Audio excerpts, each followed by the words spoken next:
Hi everyone, I'm Ron Cantor and you're watching Out of Zion on GODTV. Imagine that you wake up one day in the Galilee and Yeshua says to you and the other disciples, "Come on guys, let's go on a field trip."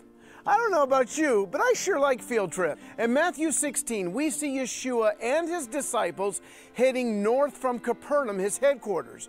By car, it only takes an hour, but by foot, it is more than a 12-hour hike. So why would Yeshua take his disciples on such a journey, and to where were they going?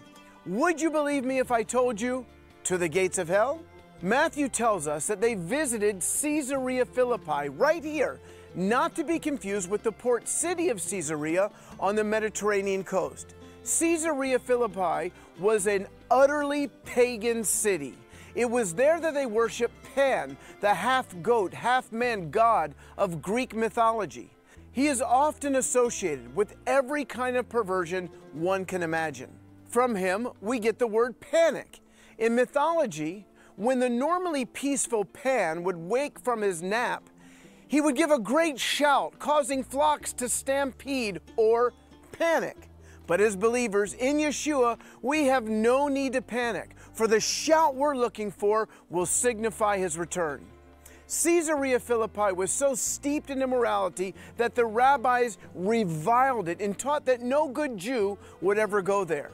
And yet Yeshua, the greatest Jew of all, takes his Jewish disciples there on a field trip. But why? When you come with us to Israel, we like to stop here as well. It's a quite impressive sight. There are a few things that you'll notice. This city can be found at the foot of Mount Hermon.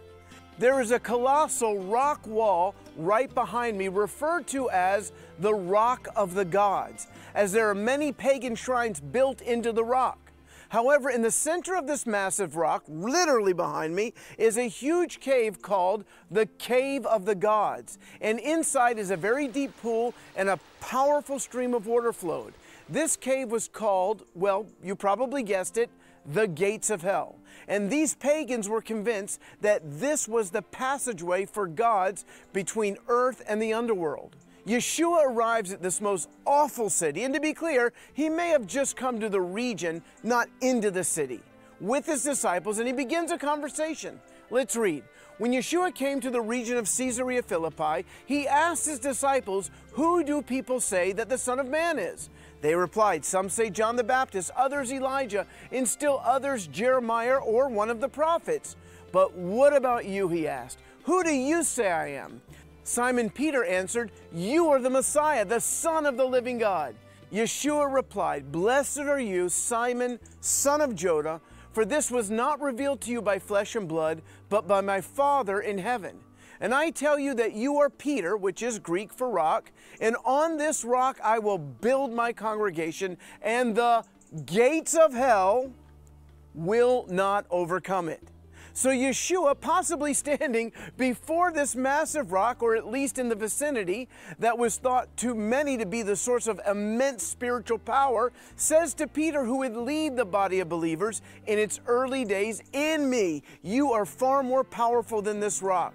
He was saying that the powers of Satan and pagan worship are not even worthy to be compared to the gospel message and the mouths of his apostles and prophets, whom Paul calls the foundation of the New Testament congregation. But then he says, the gates of hell will not prevail against the New Testament community. Now, gates typically do not go on the attack. Of course, in context, he is referring to the Cave of the Gods, which represents demonic power. He was saying all the powers of hell could not overcome the body of believers. Yeshua was not just another Greek god or mythical figure. As Peter said, he was the Messiah, the Son of the living God. Now make sure to visit GODTV so you never miss an episode, and you can find me at roncantor.com.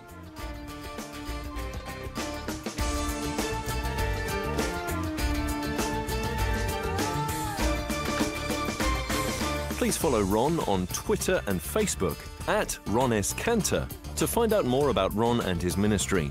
For more information on GODTV and the Out of Zion programs, or to view these programs again, go to god.tv/Zion.